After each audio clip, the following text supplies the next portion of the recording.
No compromise. உங்க சைடுலயும் எங்க சைடுலயும். GT Holidays, South India's #1 travel brand. மணப்பெண்ணின் பிரத்யேகமான திருமணம் விவாஹா தி சென்னை சில்க்ஸ். தெறிக்க விடும் காரம் நிறம் சுவையை தருகிறது. ஆச்சி மிளகாய் தூள் தெறிக்க விடும் காரம் நிறம் சுவை.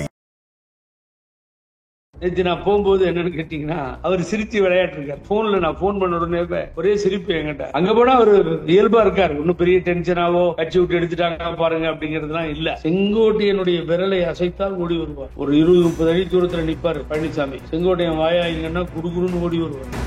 புரட்சி நடிகராக இருந்த அவரை புரட்சி தலைவராக மாற்றியது கலைஞர். அந்த ஸ்ட்ராங்கா ஒரு போர்ஸ் ஏற்படுத்தி கொடுத்தது பழனிசாமி தான். அதுக்காக தான் அவருக்கு நன்றி சொன்னேன். கலைஞர் தலைவரை எடுத்தது போல எழுதி வச்சுக்கோங்க. ஒரு இடத்துல கூட எடப்பாடி தலைமையில இருக்கின்ற அணி அதனுடைய வேட்பாளர்கள் டெபாசிட் வாங்க முடியாது. சீமானுக்கும் பழனிசாமிக்கும் பயிற்சி நடக்கும். சீமான் தட்டிட்டு வந்துருவார். திமுகவுக்கு ஒரு முட்டா பையன் இருந்தா நல்லதுன்னு நினைக்கிறான். ஏன்னா அப்பப்ப ஜெயிச்சுக்கிட்டே இருக்கலாம் பழனிசாமி வச்சு. முட்டாள் இல்லைன்னா ஜெயிக்க முடியாது. யாராவது வேற அறிவாளிங்க வந்துட்டா என்ன பண்றது? என்ன பேசியிருக்கோம்னு நீங்க கேட்டீங்க. எல்லோரும் இணைந்து. வணக்கம். இன்று நம் நிகழ்ச்சியில் நம்முடன் இணைந்திருப்பவர் அதிமுக ஒருங்கிணைப்பு குழுவை சேர்ந்த புகழேந்தி அவர்கள். சார்கிட்ட கேட்க நிறைய கேள்விகளும் சந்தேகங்களும் இருக்கு, பேசுவோம். வணக்கம் சார். வணக்கம். செங்கோட்டையன் அவர்கள் ஒரு அதிருப்தி குரலை எழுப்பியதற்கு பிறகாக அதிமுகவை ஒன்றிணைக்கணும் அப்படிங்கிற அந்த ஒருங்கிணைக்கக்கூடிய முயற்சியில ஈடுபடுறவங்கள முதல் நபரா நேர்ல போய் சந்திச்சவங்க நீங்க தான். உங்களுக்கும் செங்கோட்டையன் அவர்களுக்கும் இடைப்பட்ட சந்திப்புல என்ன பேசப்பட்டது? இன்னைக்கு நாங்க என்ன எதிர்பார்க்கலாம் சார்? நீங்க சொன்னது ஒரு சின்ன மாறுதல். எனக்கு எதிர்ப்பு குரல்னு கூட சொல்ல மாட்டேங்க. முதல் நாள் அன்னைக்கே நான் சொல்லிட்டேன். திருப்பூர்ல சொன்ன ஒரு கண்ணியமிக்கவர், ஒரு மூத்த தலைவர், அம்மாவிற்கே அவர் சுற்றுப்பயணத்திற்கு வழிகாட்டியாக இருந்தவர், 7 முறை கோபியிலே வெற்றி பெற்றவர், ஒரு தனி செல்வாக்கோடு அரசியல் களத்தில் இருப்பவர். ஆகவே தமிழ்நாட்டில் இருக்கின்ற தொண்டர்களும் மக்களும் விரும்பக்கூடிய ஒரு தலைவராக பார்க்கிறோம். உதாரணமா மீடியா அந்த அளவுக்கு ஏன் தூக்கிட்டு போய் நிறுத்துதுன்னா அதுதான் காரணம். ஆகவே கடுமையான வார்த்தைகளை பயன்படுத்த மாட்டார். அந்த பேட்டியை பொறுத்த வரைக்கும் பெரிய விஷயங்கள் ஒன்றும் வராது அப்படின்றது நான் முன்னாடியே சொல்லிட்டேன். நான் உண்மையை சொல்றேன், ஏன்னா மறைச்சு பேச விரும்பல. அடுத்த நாள் அதுதான் நடந்தது. ஒரு இடத்தில் கூட பொதுச் செயலாளர் எடப்பாடி பழனிசாமி என்று மரியாதையாக சொன்னாரே தவிர எங்கேயுமே அவர் தவறா பேசவே இல்லை. எல்லாரும் விரும்புறாங்க. ஆகவே ஒருங்கிணைந்து போவது என்பது நல்ல முடிவு. உதாரணமா அண்ணன் ஓபிஎஸ் கூட எல்லா பதவிகள் வேண்டாம், எதுவும் வேண்டாம், எல்லாத்தையும் திறந்து வரன்றாரு. ஆகவே அப்படி இருக்கின்ற சூழ்நிலையில் ஏற்றுக்கொண்டு போவது நல்லது. எல்லோரும் சேர வேண்டும், போக வேண்டும் அப்படின்னு சொல்லி எல்லாரும் கேட்டாங்க. அப்போ நடுவில் நிருபர் கூட கேட்டார், ஒருங்கிணைப்பு குழு நடத்தி புகழேந்தி, பழனிசாமி, அண்ணன் ஜேசிடி பிரபாரெல்லாம் ட்ரை பண்ணாங்க, முடியாம போச்சு அப்படின்னு. இத்தனையும் நடந்தது. என்ன தப்பு போச்சு அதுல? ஜனநாயக ரீதியில, டெமோக்ரஸியில, கட்சி விதிமுறைகள் படி தவறே இல்லைங்க. ஒரு எக்ஸ்பிளனேஷன் கொடுக்கணும். ஒரு மூத்த தலைவர் அதிருப்தியா இருக்காருன்னு சொன்னா இந்த பழனிசாமியை சுத்தி இருக்கின்ற இந்த அவரோட ஜால்ராக்கள் இருக்கவங்க யாராவது ஒருத்தர் 2 பேர் போய் பார்க்கணும். அவரோட பேச வேண்டும். ஏன் இப்படி ஒரு முடிவுக்கு வரீங்க, 10 நாள் கெடு விதிக்கிறீங்களே, நியாயமான்னு கேட்கணும். ஒண்ணுமே இல்லை. எப்பயும் போல அதே அகம்பாவத்தில், ஆணவத்தில் எடுக்கிறேன், கட்சி விட்டு எடுக்கிறேன், பதவியிலிருந்து எடுக்கிறேன். அதுக்கு ஒரு 4-5 பேர் சேர்ந்து இவர்கள் எல்லாம் எப்படி அம்மா கிட்ட இருந்தாங்க, கட்சியில் இருந்தாங்கன்னு தெரியல. அதுல ஒரு நபர் இன்னும் மறக்க முடியாதவர். அவர் என்னன்னு சொன்னார்னா, பிஜேபியோட கூட்டணி வச்சுக்கிட்டா தீக்குழி பண்ணார். இன்னொருத்தர் செத்தே போவன்னார். இப்படி பேசிய நபர்கள் எல்லாம் ஒன்னா சேர்ந்து, தங்கமணி, வேலுமணி எல்லாம் ஒன்னா சேர்ந்து, எல்லாரும் சேர்ந்து அவரை எடுக்கிறார்கள் என்று சொல்லுகின்ற அளவிற்கு அவர் என்ன தவறு செய்தார் என்பதைத்தான் நாம் டீப்பா பார்க்கணும். நான் சும்மா இருக்க மாட்டேன், பேசுவேன், விடமாட்டேன் யாரையும். அது அம்மா வழியில அது ஒரு மாதிரி ஸ்டைல், அது விடுறது இல்லை. நான் பேசுறேன்னு வச்சுக்கோங்க. ஒண்ணுமே செய்யாத ஒரு அமைதியான ஒரு தலைவரை தேவையில்லாமல் கட்சியிலிருந்து நீக்குவது என்பது கட்சி யாருக்கும் சொந்தமானது அல்ல. சோ நான் அந்த முதல் நாள் சொல்லும்போது இப்படி நடக்கும்னு சொன்னேன். அடுத்த நாள் மறுபடியும் பிரஸ்ஸை பார்க்கும்போது என்ன சொன்னேன், இது கட்சி விட்டு இவரை பொறுப்புல இருந்தெல்லாம் எடுத்துருவாங்கன்னு சொல்லியிருந்தேன். அது கேப்ஷனாவே வந்துச்சு. அடுத்த நாள் பார்த்தீங்கன்னா நான் நினைச்சதுதான் நேற்று மத்தியானம் நடந்தது. நேற்று மதியம் இந்த செய்தி கிடைத்தவுடன் நான் அவரோடு ரொம்ப க்ளோஸா இருந்தவன். ஒரு காலத்துல திராவிட முன்னேற்ற கழக அரசு வழக்கை தொடர்ந்து சேலம் சிறையிலே அவரும் கூப்பா கிருஷ்ணன் அண்ணனும் இருந்த பொழுது முதல்ல போய் பார்த்தேன், ரெண்டாவதா போல, முதல் ஆளா ஓடி போய் பார்த்தேன். அவ்வளவு நெருக்கமாக இருப்பவர். அவரை பார்த்தா சப்போட்டா வாங்கிட்டு போய் கொடுப்பேன் நான். அவர் சப்போட்டா ரொம்ப பிடிக்கும் அவருக்கு. அப்படி நாங்கள் பழகியவர்கள், அண்ணன் தம்பி போல. கருத்து வேறுபாடுகளை கலைந்து விட்டு இப்போ வெளியில் எடுத்த பின்னாடி அவருக்கு எந்த நெருக்கடியும் இனி இல்லை, சுதந்திரமாக இருந்தார். நேற்று நான் போகும்போது என்னன்னு கேட்டீங்கன்னா, அவர் சிரிச்சு விளையாட்டு இருக்கார். போன்ல நான் போன் பண்ண உடனே ஒரே சிரிப்பு என்கிட்ட. சிரிச்சிட்டு வீட்டுக்கு வாங்க அப்படின்னாரு. எங்க இருக்கீங்கன்னாரு. நான் ஒரு 2-3 ஹவர்ஸ்ல வந்துருவோங்க நான்ட்டு போனேன். அங்க போனா அவர் இயல்பா இருக்காரு. ஒன்னும் பெரிய டென்ஷனாவோ கட்சி விட்டு எடுத்துட்டாங்க பாருங்க அப்படிங்கிறதுலாம் இல்ல. சரி, இவங்களை திருத்த முடியாது. ஏன்னா ஒரு விஷயம் கவனிங்க, நீங்க அம்மா எடுத்துட்டாங்கன்னா கட்சி விட்டு சூசைட் பண்ணி கூட போவான். புரட்சி தலைவர் எம்ஜிஆர் ஒரு தடவை என்னாச்சுன்னு கேட்டீங்கன்னா, ஒரு நபரை கட்சி விட்டு எடுத்துட்டார். அவர் ஒரு ஒன்றிய செயலாளர். ரொம்ப இன்ட்ரெஸ்டிங்கா இருக்கு. கட்சி விட்டு எடுத்த பின்னாடி நேரம் கார்டன்ல போய் ராமாவரம் தோட்டத்துல போய் நிக்கிறாரு. கார் வெளியே வருது. காரை மறிச்சிட்டார் அந்த நபர். சிஎம் கார் மறிச்சா என்ன ஆகும்? போலீஸ் எல்லாம் சுத்தி வந்துருச்சு, ஆட்கள் எல்லாம் ஓடி வந்துட்டாங்க. இவனை எங்கேயோ பார்த்திருக்கனே அப்படின்னு கண்டுபிடிச்சிட்டார். ஒன்றிய செயலாளர் தானே, நம்ம கட்சி விட்டு எடுத்தோம்ல அப்படின்னு பிஏ கிட்ட கேட்கிறாரு. பிஏ சொல்றாரு, ஆமாண்ணா கட்சி விட்டு எடுத்தாச்சுன்னு. இவன் இப்ப காரை மறிக்கிறான், என்னன்னு கேளு அப்படின்னு. ரொம்ப க்ளோஸா இருந்தவங்கள தலைவர் வாடா போட ஜாலியா பேசுவார். என்னன்னு கேளு அவன். அப்புறம் அவன் திமுறா, இவங்க விட மாட்டேன்றாங்க. அவர் விட விட சொல்றாரு தலைவர், விடு அவன் கார்கிட்ட விடு, பக்கத்துல விடு. பக்கத்துல அந்த நபர் போறார். என்ன என்ன காரை மறிச்சு என்ன கலடா பண்றியா கட்சி விட்டு எடுத்ததுக்கு? நீ தப்பு பண்ண, நான் எடுத்தேன், என்ன தப்பு சொல்லு அப்படின்னு கேட்கிறார். அப்போ அந்த நபர் சொன்னது ரொம்ப வேடிக்கையான வினோதமான விஷயம். நான் திருப்பி கட்சியில சேர்றதுக்காக வரலண்ணே, உங்கள்கிட்ட போய் கட்சியில மனு கொடுத்து என்ன சேர்த்துக்கோங்கன்னா வரல, அதை விடுங்க, எவ்வளவு உடைச்சேன், என்னை எடுத்துட்டீங்க அப்படின்னு சொல்லிட்டு எடுக்கும்போது உங்க அறிக்கையில என்ன பண்ணிருக்கீங்க பாருங்க. யாரும் என்னோடு தொடர்பு வைத்துக் கொள்ளக்கூடாதுன்னு அறிக்கையை கொடுத்துருக்கீங்க. இப்ப என் பொண்டாட்டி என்னை சேர்க்க மாட்டேன்றா வீட்டுல. நான் வீட்டுக்கு போய் ஒரு 4-5 நாள் ஆச்சு. தலைவர் சொல்லிட்டாருன்னு சொல்லி அவருடைய மனைவியே அவரை வீட்டுல சேர்க்கலையா. எவ்வளவு உயிரோட்டமாக அந்த குடும்பம் இருந்திருக்கிறது. அதுக்குதான் வந்த என்ன எடுங்க, இன்னொருத்தங்க என்னோட தொடர்பு வச்சுக்க வேணான்ற வரியை நீங்க வெளியில எடுத்துருங்கன்னு சொல்லியிருக்காரு அவரு. சொன்ன உடனே இவருக்கு சிரிப்பு வந்துருச்சு. தலைவர் எம்ஜிஆருக்கு சிரிப்பு வந்து, டே அவனை கட்சியில சேர்த்து கொண்டு போயிட்டார். சரி, ஏன் சொல்றேன்னு கேட்டீங்கன்னா, ஒரு கட்சி பிடிப்பானது. இங்க பேரறிஞர் பெருந்தகை அண்ணா சொன்னது போல இது ஒரு குடும்பம். இது எதிரிகளுக்கு இடமில்லாத இடம். இது அப்படிதான் வளர்த்தோம் இந்த வைக்காத. அண்ணாவிடத்தில இருந்து யாராவது பிரிஞ்சு நீங்க கேள்விப்பட்டிருக்கீங்களா? கோபமா போன மாதிரி. தலைவர் கோபமாக போன்றவர்களை எல்லாம் எஸ்டிஎஸ் சொன்னார், கேஏஎஸ் சொன்னார். அந்த எஸ்டிஎஸ் மேல புகார் கொடுத்தவன் நான். பேரவைன்னு சொன்னா எஸ்டிஎஸ் பிடிக்காது, அம்மா பேரவைன்னா. சின்ன வயசு எனக்கு போய் கம்ப்ளைண்ட் கொடுத்த அம்மாட்ட. அதுக்கு என்கொயரி போட்டாங்க அவர் மேல. ஆச்சரியப்பட்டேன். அப்படி ஒரு செங்கோட்டையன் அங்க இருந்தாரு, திரு முத்துசாமி இருந்தார், இப்படி எல்லாம் அந்த லீடர்ஸ் இருந்தாங்க, ரகுபதி இருந்தார். இவங்க எல்லாம் வச்சு விசாரிக்க சொன்னார். இதெல்லாம் நடந்ததுங்க. ஆனா நேத்தைக்கு பொறுத்த வரைக்கும் அவருடைய எண்ணங்கள் எல்லாமே ஒருத்தர் கட்சி விட்டு நீக்கணும் என்ன நடக்கும். உதாரணமா கலைஞர் அவசரப்பட்டாரோ ஆத்திரப்பட்டாரோ என்னன்னே தெரியாது. ஆனா புரட்சி தலைவர் எம்ஜிஆரை கட்சியிலிருந்து நீக்கினார். புரட்சி நடிகராக இருந்த அவரை புரட்சி தலைவராக மாற்றியது கலைஞர். கிரெடிட் கோஸ் டு கலைஞர் கருணாநிதி. ஏன்னு கேட்டீங்கன்னா, அவர் எடுக்காம இருந்திருந்தா புரட்சி தலைவர்னு ஒரு சரித்திரமே உருவாகி இருக்காது. அனைத்து இந்திய அண்ணா திராவிட முன்னேற்ற கழகமே இல்ல.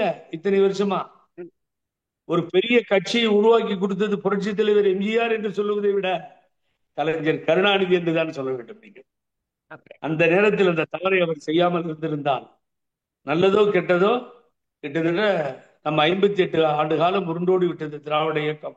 ஆட்சி கட்டில மாறி மாறி கலைஞர் தலைவர் என்ற இரு துருவங்கள் மோதிக்கொண்டு அது மாறி கலைஞர் அம்மா என்ற 3வது துருவமாக மாறி, இப்படிதான் இது கடந்து வந்த பாதை. அம்மா கூட தன்னை திட்டியவர்களை, வசைப்பாடியவர்களை, ஏளனமாக பேசியவர்களை, எதிர்த்து நின்றவர்களை எல்லாம் மன்னிச்சு உள்ள எடுத்திருக்காங்க. ஒரு அம்மையார் இன்னைக்கு அங்க இருக்கு, எடப்பாடி பக்கத்துல குண்டூசியில குச்சி இருக்கு. தலைவர் பக்கத்துல அந்த இறந்தப்போ அந்த பூத உடல் பக்கத்துல நிக்கிறப்போ குண்டூசியில குத்தி இருக்காங்க. அதையெல்லாம் தாங்கிட்டு உள்ள அவங்கள திருப்பி எடுத்துட்டாங்க. ஜெயலலிதா அவர்களை குண்டூசியால குத்துனாங்களா? தலைவர் இறந்து அந்த பாடி கிட்ட நிக்கிறாங்க, அம்மா பூத உடல் பக்கத்துல நிக்கிறாங்க. அவங்கள வெளியேற்றுறதுக்காக குண்டு குண்டு பின்ல குத்துறாங்க அந்த உடம்புல. அதையும் தாங்கிட்டு தாங்க நீங்க நின்னாங்க. அவங்களோட தகராறு பண்ணி நின்னாங்க. ராணுவ வண்டியில் ஏற விடல, தள்ளனாங்க. இதெல்லாம் நடந்துச்சு இல்லைங்களா? சொல்லுங்க பார்ப்போம். காளிமுத்தண்ண காகிதப்பூ மணக்காது, கருவாடு மீனாகாது, கறந்த பால் மடிப்புகாது, கிழக்கே உதிக்கும் சூரியன் மேற்கே உதிக்காது. இப்படிலாம் ரொம்ப பேசுறேன். அடுத்த 2 வரிகளை சொல்ல முடியாது. அப்படிப்பட்ட வரிகளை சொன்னேன். அவரையும் மன்னிச்சு அம்மா சேர்த்துட்டு ஸ்பீக்கரா பண்ணேன். ஆனா என்ன சொல்லிட்டாரு செங்கோட்டையன் சொல்லுங்க பார்ப்போம். தவறா என்ன பேசிட்டார்? 10 நாள் டைம் சொன்னாரு. முடியாதுன்னு கூட நீங்க சொல்லலாமே. ஒரு எக்ஸ்பிளனேஷன் அவருக்கு நீங்க கொடுக்கலாமே. அவர் கேட்கிறார், நீங்க முடியாதுங்க, இந்த காரணத்தால அவங்கள சேர்க்க முடியாது, கூப்பிட்டு பேசலாம். அவ்வளவு தாந்தோண்டித்தனமாக ஏதோ இந்த கட்சியை உருவாக்குறவர்கள் போல ஒரு 4-5 பேர் சேர்ந்துக்கிட்டு, இவங்களுக்கெல்லாம் எஸ்டிஎஸ் தெரியுமா, இவங்களுக்கெல்லாம் கேஏகேவை தெரியுமா, இவங்களுக்கெல்லாம் பெரிய பெரிய முன்னாள் தலைவரோட இருந்தவர்கள்லாம் ராகவானந்தத்தை தெரியுமா? எப்படிப்பட்ட இயக்கம்! அதுல எவ்வளவு காலம் பயணித்த செங்கோட்டையன் நினைச்சு பாருங்க. அவரை போய் எடுத்தது யாரும் விரும்பவில்லை. அதான் நேரா போனேன்.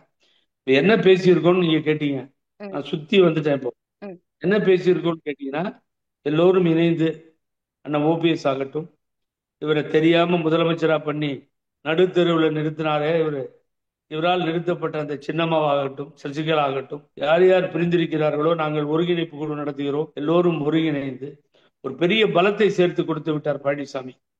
நான் நன்றியைத்தான் சொல்ல வேண்டும் பழனிசாமிக்கு.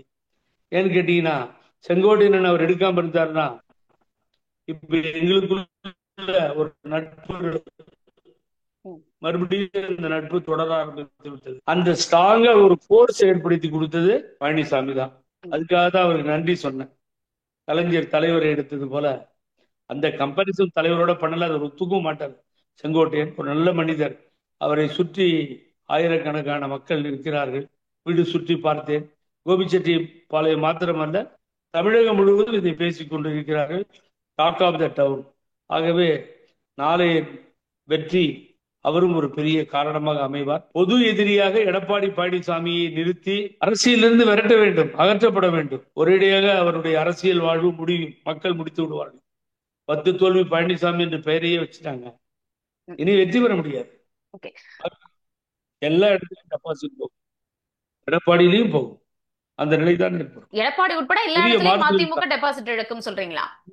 எழுதி வச்சுக்கோங்க. ஒரு இடத்துல கூட எடப்பாடி தலைமையில் இருக்கின்ற அணி அதனுடைய வேட்பாளர்கள் டெபாசிட் வாங்க முடியாது. அது அவர்கள் என்ன குட்டிக்கரணம் அடித்தாலும் நடக்காது. ஏனென்றால் விஜய் வரவால் பயங்கரமான பாதிப்பு ஏற்படும். விஜய் ஓட்டை பிரிச்சிருவார். மதில் மேல் பூனையாக இருக்கின்ற அதிமுக வாக்குகள் சிதறுண்டு போகும். இங்க போட்டா தோத்துருவோம்னா எவனும் போட மாட்டான். 20% இருக்குன்னு இதே பழனிசாமி தான் வளரிட்டு இருக்காரு. ஆகவே அவர் இப்ப எங்களோட எல்லாம் அரசியல் பண்றது இல்லை, ஓபிஎஸோடையும் சட்டை பண்றது இல்லை. அவர் திமுக பத்தி எதுவும் பேசுறது இல்லை. அவரு தகராறு எல்லாம் ஆம்புலன்ஸோட தான் தகராறு. யாருக்கு? பழனிசாமிக்கு. Palaniswami versus ambulance. அப்புறம் என்னோட தனியா பேசணும்னு சொல்லி எல்லாத்தையும் வெளியில இருக்கு சொல்லிட்டு பல விஷயங்கள்ல நாங்க பேசுறோம். அப்ப பேசும் பொழுது அவருடைய எண்ணங்கள் என்ன நாளங்கள் அதை பத்தி அவர் கவலைப்படல. அதை எதிர்பார்த்து தான் பேசியிருக்காருங்கிறது அவருடைய பேச்சிலிருந்து புரியுது. ஆகவே நானும் எவ்வளவு பொறுமையா இருந்தேன். தலைவர் அம்மாவை அசிங்கப்படுத்துற கூட வேடிக்கை பார்த்துட்டு வேற வழி இல்லாம என்னடா பண்றதுன்னு மன உளைச்சல்ல தான் இருந்தேன். அதனாலதான் எல்லாரும் சொன்னதை வெளியில சொன்னேன். அதனால பரவாயில்ல. அப்படி நான் சொன்னேன், உங்களை கட்சியிலிருந்து எடுக்கிற அளவுக்கு தகுதி உள்ள ஆட்கள் அவங்க இல்லை. உங்களோட அவங்கள கம்பேர் பண்ண வேண்டிய அவசியமும் நீங்க இல்லை. ஆகவே அவர்கள் தகுதியற்றவர்கள். ஆகவே அவர்கள் தவறு செய்து விட்டார்கள் என்றுதான் நம்ம நினைக்கிறோம். அதை பத்தி கவலையில விடுங்க அப்படின்னாரு. ஏன்னா பழனிசாமின்ற என்கிற ஒரு மனிதர், நீங்க நம்ப மாட்டீங்க, கண்ணில் பார்த்திருக்கேன். செங்கோட்டையனுடைய விரலை அசைத்தால் ஓடி வருவார். விளையாட்டுக்கு சொல்லிங்க, ஒரு 20-30 அடி தூரத்துல நிற்பாரு பழனிசாமி. செங்கோட்டையன் வாயாங்கன்னா குடுகுடுன்னு ஓடி வருவார். அந்த சேலம் டிஸ்ட்ரிக்ட் பூரா ஈரோடு வரைக்கும் ஃபுல்லா அவர் கண்ட்ரோல்ல இருந்தது. அப்போ அம்மா பார்த்து சொன்ன நேரம் ஓடி போய் நிக்கணும். செங்கோட்டையன்ற ஒரு தலைவர்கிட்ட நல்லா இருந்தாதான் அம்மாட்ட நல்லா இருக்க முடியுன்ற கருத்துல இருந்த நேரம் அது. அப்ப எல்லாம் ஓடி வருவார், ஓடி போவார், எல்லாம் பண்ணுவார். ஷோரூம் கூட சேலத்துல ஒரு டிவி ஷோரூம் திறந்து வைக்கிறப்போ நடந்தது அவரே ஞாபகம் வச்சுட்டு என்கிட்ட சொன்னார். அப்புறமா அப்ப எல்லாம் அப்படி இருந்தவர் தான் அவர். அனைத்து இந்திய அண்ணா திராவிட முன்னேற்ற கழகம் என்கின்ற இந்த மாபெரும் இயக்கத்திற்கு, புரட்சி தலைவர் எம்ஜிஆரால் உருவாக்கப்பட்ட இந்த இயக்கத்திற்கு பரிணாம வளர்ச்சியில் வெற்றிகளை குவித்து இந்த இயக்கத்தை காத்து நின்ற அம்மாவிற்கு நாம் செய்ய வேண்டிய பணி கடமை ஒவ்வொரு தொண்டனுடையதும். இந்த சர்வாதிகாரி எடப்பாடி பழனிசாமி அரசியலிருந்து ஒட்டுமொத்தமாக அகற்ற வேண்டும். அதற்கு கிடைத்த மாபெரும் பலம்தான் இப்பொழுது திரு செங்கோட்டையன் அண்ணன் அவர்கள். எல்லோரும் இணைந்து செல்ல வேண்டும் என்ற ஒரு நிலைப்பாட்டை தொண்டர்களும் மக்களும் எடுத்துவிட்டால் கதை முடிந்துவிடும். விஜய் வரவு பெரிய தாக்கத்தை ஏற்படுத்தும். உங்களுக்கு நீங்க நினைக்கிற மாதிரிலாம் இல்லை. ஏகப்பட்ட வாக்குகளை பிரித்து விடுவார் அவர். அப்படி பிரிக்கிறதுக்காக ட்ரை பண்றது வேற மாதிரி கூட போய் முடிஞ்சிடும். எல்லோரும் சேர்ந்து ஒருவரோடு கூட்டணி அமைகின்ற நேரம் வரும் பொழுது அது ஒரு எச்சரிக்கை மணியாக அமைந்துவிடும். என்ன நடக்கும், நாளை என்ன நடக்கும் யாராலையும் சொல்ல முடியாது. ஆனா ஒண்ணு நடக்கும், பழனிசாமி படுதோல்வி அடைஞ்சு வீட்டுக்கு போகின்ற ஒரு சூழ்நிலை ஏற்படும். அது நடக்கும். நேத்து செய்தியாளர்களை செங்கோட்டையன் அவர்களை பார்த்துட்டு வந்ததுக்கு அப்புறம் நீங்க சந்திச்சப்போ செங்கோட்டையனுடைய அன்பான பண்பான முகம் திரும்பும், அதை நீங்க எல்லாம் சீக்கிரம் பாப்பீங்க அப்படிங்கறத குறிப்பிட்டிருந்தீங்க. செங்கோட்டையன் அவர்கள் மீண்டும் 9ஆம் தேதி செய்தியாளர்களை சந்திக்க போறாரு அப்படிங்கிற ஒரு தகவல் வெளிவந்திருக்கு. அப்போ அவருடைய இன்னொரு முகத்தை பார்க்கலாமா? என்ன பேசுறதுக்கான வாய்ப்புகள் இருக்கு? நீக்கத்துக்கு பிறகான சந்திப்பு. ஒரு பழமொழி இருக்கு தமிழ்ல, சாது மிரண்டால் காடு கொள்ளாது, சாது மிரண்டால் காடு கொள்ளாது. ஒரு மனிதர் மிக அமைதியாக இருக்கிறார்னு கொட்டிக்கிட்டே இருந்தா அவர் நிமிர்ந்து பார்க்கும் பொழுது அந்த கொற்றவர் காணாமல் போயிடுவார் தலையில. ஆகவே அதுதான் இப்பொழுது நடக்கும். அவரும் அவருடைய வரலாறுல, அவருடைய சரித்திரத்துல, அவர் அரசியல் வந்த அந்த பாதையில எவ்வளவோ இன்னல்களை இடர்பாடுகளை சந்தித்து மேல வந்தவர்.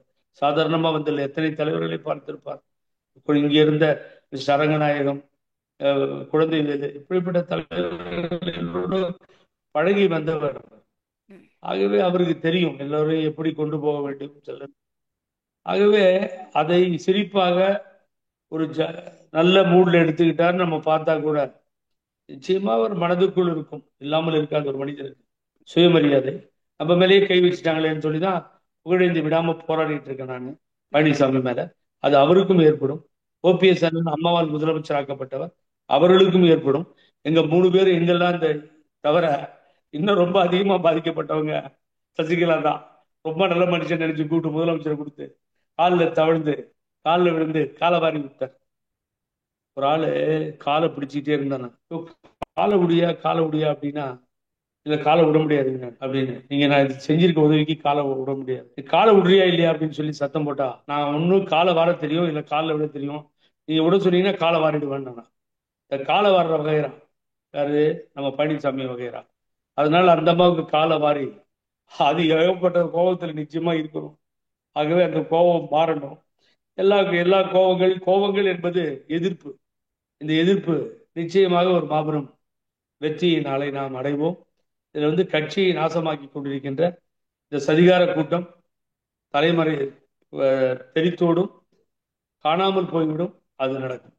அது மாதிரி நீங்க செய்தியாளர்களை சந்திக்கிறப்போ என்கிட்டயே 10க்கும் மேற்பட்ட முன்னாள் அமைச்சர்கள் பேசிக்கிட்டு இருக்காங்க, அதிருப்தியில இருக்காங்கன்னு குறிப்பிட்டிருந்தீங்க. செங்கோட்டையன் அவர்களும் அந்த 6 பேருடைய எடப்பாடி பழனிசாமி அவர்கள் சந்திச்சதை பத்தி பேசியிருந்தாரு. ஆனா அந்த 5 பேர் இப்போ வரைக்கும் அமைதியாவே இருக்காங்க. ஆனா எல்லாரும் சொல்றீங்க பேசிக்கிட்டு தான் இருக்காங்கன்னு. உள்ளுக்குள்ள இருந்து வாய்ஸ் வெளியில வரதுக்கு செங்கோட்டையனுக்கு ஆதரவா வருவாங்கன்னு எதிர்பார்க்கலாமா? இப்போ எங்கிட்ட பேசுற 21 பேரை ஒரு 2 செகண்ட்ல சொல்லிடுவேன். நீங்க அந்த 5-6 பேர் யாரும் உங்களுக்கு தெரியும், நான் சொல்லிடுவேன், தலைவர்களை சொல்லிடுவேன். அது அல்ல, அவங்க நான் என்ன நம்பி நாளைக்கு ஒரு விஷயத்த சொல்ல மாட்டாங்க. ஒரு விஷயத்த உங்களுக்கு சொல்றேன், எடப்பாடி பக்கத்துல பிஏவா இருக்காரு பாருங்க, அவருக்கு கார் ஓட்டுறாரு பாருங்க, அவர்ல இருந்து அந்த பிஏல இருந்து பக்கத்துல பணிவிடை செய்யற ஆட்கள்ல இருந்து அவர் வழி நடத்திட்டு போற அத்தனை பக்கத்துல இருக்க தலைவர்கள் இருந்து அத்தனை பேரும் இப்படி ஒரு பைத்தியக்காரன உலகத்திலேயே பார்த்தது இல்லை அப்படின்னு தான் பேசிக்குவாங்களே தவிர 90% ஒற்றுமை வேண்டும் என்கின்ற குரலை உடையவர்கள் தான் அனைத்து இந்திய அண்ணா திராவிட முன்னேற்ற கழகத்தில் இருப்பார்கள். இது ஒரு புது பைத்தியமா இவர் எல்லாரும் பார்த்துட்டு இருப்பாங்க. அவர் போய் பேசாம என்ன கேட்டீங்கன்னா ஆம்புலன்ஸ் சண்டைக்கு போற நிலைமைக்கு வந்துட்டாரு. பேசாம அவர் கீழ்ப்பாக்கத்துல போய் செக் பண்ணிக்கிறது நல்லது. சரி, ஒரு எதிர்கட்சி தலைவர் இப்படி ஒருமையில பேசுறதோ இந்த மாதிரி பேசுறதோ அப்படியாது? யார் தப்பு? எதிர்கட்சி தலைவர் யார் செஞ்ச தப்பு? எதிர்கட்சி தலைவர் சைன் போடாதீங்கன்னு சொல்லி அனுப்பிச்சோம். என்ன ஓபிஎஸ் கேட்கல? இப்ப ஓபிஎஸ் போட்ட பிச்சை எதிர்கட்சி தலைவர். அந்த அம்மா ஆள் தெரியாம ஒரு கணக்கு பிள்ளையா இருந்தவனை கூப்பிட்டு சீஃப் மினிஸ்டர் பண்ணுச்சு. அது சின்னம்மா பண்ண தப்பு. அம்மா தப்பு பண்ணல, புரட்சி தலைவி அம்மா யாருன்னு தெரியும். அத்தனை மினிஸ்டர் இருக்கும்போது ஓபிஎஸ் தானே சிஎம்ன்றாங்க. அத்தனை மினிஸ்டர் இருக்கும்போது ரூட் போடுறது செங்கோட்டையன் தான் கரெக்டா வேணும்ன்றாங்க. புகழேந்தி தான் சொத்துக்கள்லாம் கொடுன்னு சொன்னாங்க வெளியில வரும்பொழுது. அவங்களுடைய கணக்கு எப்பயுமே தப்பாது. அதை கூட ஒருத்தர் வரலாற்று பிழை செய்து விட்டார், புரட்சி தலைவி அம்மா ஜெயலலிதான்னு பேசுறாரு அவர் கூட இருக்கவர். ஆகவே பொதுச் செயலாளராகவே அம்மாவை ஒத்துக்க மாட்டேன்னு சொன்னவங்க, என்று நிரந்தர பொதுச் செயலாளர்னு சொல்லிட்டு அம்மாவை தூக்கி எறிந்தவங்க, எப்படிங்க இது மாதிரி ஆளுங்களை எனக்கு அம்மாவை வழி வந்தவர்களை ஒத்துக்குவாங்க சொல்லுங்க? ஆகவே அதுவும் ஒன்றுதான், அண்ணன் செங்கோட்டையனை எடுத்தது ஒன்றுதான், எங்களை எடுத்தது ஒன்றுதான். நாளை நமதை சந்திப்போம், தயாராக இருக்கிறோம். அதாவது டிடிவி தினகரன் ஓபிஎஸ் அவர்கள் என்டிஏ கூட்டணியிலிருந்து விலகி வெளியில வந்துட்டாங்க. செய்தியாளர்களை சந்திக்கும் போது டிடிவி தினகரன் அவர்கள் சொல்றாங்க, நாங்க எங்களை அழிச்சுக்கிட்டு நயினா நாகேந்திரனை நாங்க ஜெயிக்க வைக்கணுமா, வெற்றி பெற வைக்கணுமா, எங்களுக்கு அந்த அவசியம் இல்ல. அவர் ஆணவம் அகம்பாவம் எல்லாமே இருக்கு, அவருடைய பேச்சு செயல் அதை வந்து வெளிப்படுத்துது.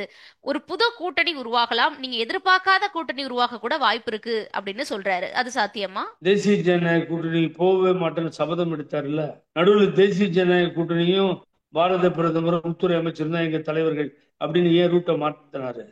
இப்ப அவங்க பண்ணிட்டாங்கல்ல, முதுகுல குத்துறாங்கன்னு தெரியுது இல்ல.